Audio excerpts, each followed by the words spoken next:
Assalamualaikum warahmatullahi wabarakatuh. Perkenalkan, nama saya Wasmila Juma.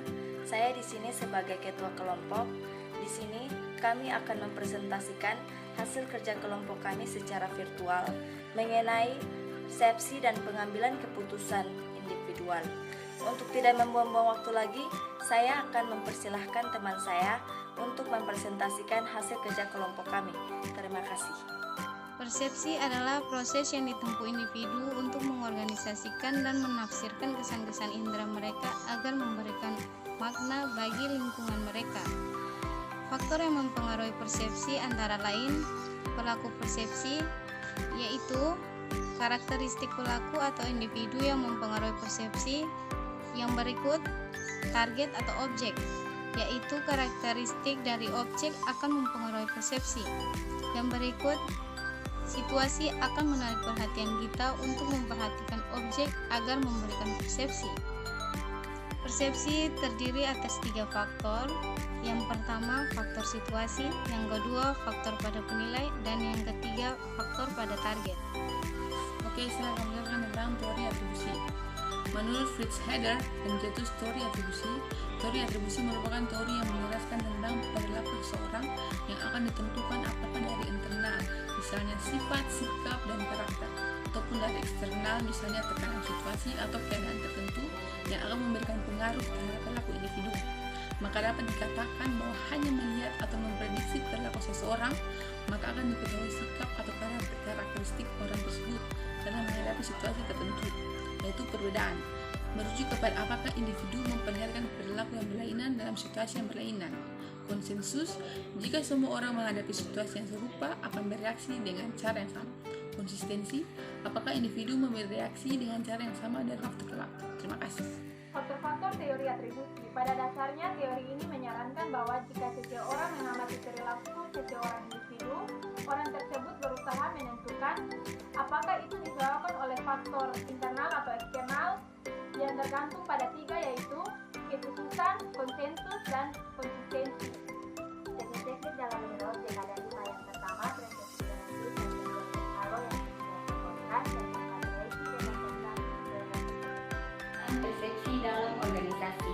Persepsi memiliki banyak konsekuensi bagi organisasi, dalamnya orang-orang saling menilai. Persepsi terbagi atas 5, yaitu 1. Wawancara karyawan, menunjukkan bahwa wawancara saling membuat penilaian perseptual dan sifat akurat. 2. Penerapan kinerja, menunjukkan bahwa orang berupaya untuk menyelesaikan persepsi mereka mengenai realitas, bahkan jika persepsi tersebut keliru.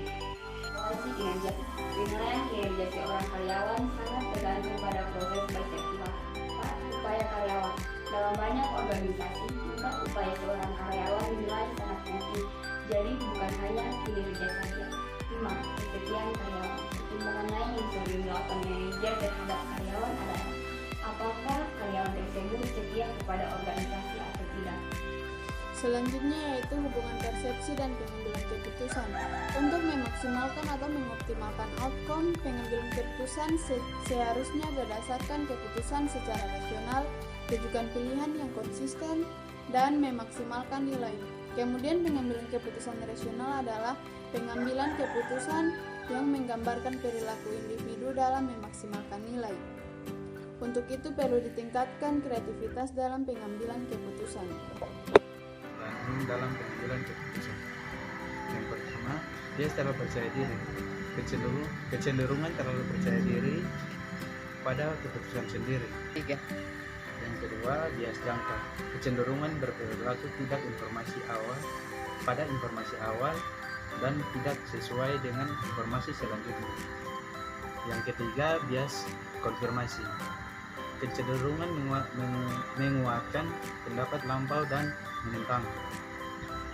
Bias ketersediaan.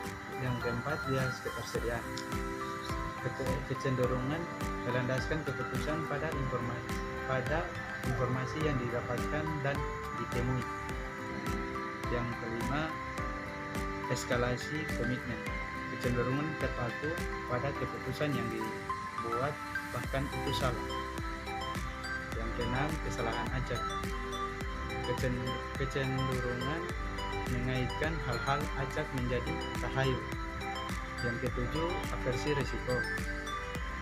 Kecenderungan menyukai keuntungan rata-rata daripada keuntungan besar. Yang kedelapan, bias retrospeksi. Kecenderungan untuk pura-pura yakin tentang prediksi hasil dari peristiwa secara akurat. Oke, selanjutnya pengambilan keputusan dalam organisasi. Yang pertama, rasionalitas terbatas. Dalam hal ini, pengambilan keputusan dengan merancang bangun model-model yang disederhanakan, yang menyuling ciri-ciri hakiki dari masalah tanpa menangkap semua kerumitannya. Yang kedua, intuisi, di mana suatu tak sadar yang diciptakan berdasarkan pengalaman yang tersaing. Masalah. Dalam hal ini, pemimpin diharapkan mampu mengidentifikasi masalah yang ada di dalam suatu organisasi, serta pengumpulan dan penganalisis data yang dapat membantu memecahkan masalah yang ada. Dan keempat, pengembangan alternatif. Dalam hal ini juga, pengembangan sejumlah alternatif memungkinkan manajer menolak kecenderungan untuk membuat keputusan terlalu cepat dan membuat lebih mungkin pencapaian keputusan yang efektif. Dan yang kelima adalah membuat pilihan. Perbedaan karakteristik individu akan mempengaruhi pengambilan keputusan merupakan perbedaan karakteristik terhadap sikap, perilaku, dan cara bekerja dan cara berpikir yang berbeda. Hambatan organisasi juga mempengaruhi pengambilan keputusan di mana hambatan-hambatan kecil yang berupa berbagai poin di berikut ini. Evaluasi kinerja merupakan melakukan penilaian terhadap karyawannya yang bekerja di tempatnya tertentu. Sistem laba merupakan sistem menguntungkan antara kedua belah pihak, antara manajer dan juga karyawan. Rutinitas terprogram adalah sebuah kegiatan yang dilakukan secara terus-menerus. Pembatasan waktu yang menentukan sistem merupakan waktu yang ditetapkan sebuah sistem kerja. Presiden historis di mana sistem kerja yang dilakukan lebih dulu dan akan menjadi contoh. Perbedaan kultural merupakan suatu hal yang terkaitkan dengan kelompok. Berkelompok meliputi kepercayaan tertentu. Kriteria keputusan etis. Kriteria keputusan diambil sedemikian untuk memberikan kebaikan terbesar lagi jumlah terbesar. 2. Hak pengambilan keputusan yang konsisten dengan kebebasan dan keistimewaan bangsa seperti HAM. 3. Keadilan menekan individu untuk mengenakan dan memperkuat aturan secara adil dan tidak berat sebelah sehingga ada pengembalian manfaat dan biaya yang pantas. Oke, terima kasih. Oke, selanjutnya saya akan membahas tentang faktor yang mempengaruhi perilaku etis dalam pengambilan keputusan. Yang pertama ialah tahap perkembangan orang. Pada tahap ini ialah untuk mengevaluasi seseorang dengan menilai apakah dia benar secara moral. Semakin besar perkembangan moral seseorang, maka semakin sedikit dia dipengaruhi oleh luar, sehingga ia lebih cenderung berperilaku etis. Yang kedua ialah lingkungan organisasi. Dalam lingkungan organisasi, referensi dibuat untuk persepsi harapan organisasi oleh karyawan itu sendiri. Sebagai contoh, pengambil keputusan dalam organisasi ialah memberikan penghargaan, mengevaluasi kinerja yang realistis, dan mungkin suatu pengambil yang tidak berpolitis.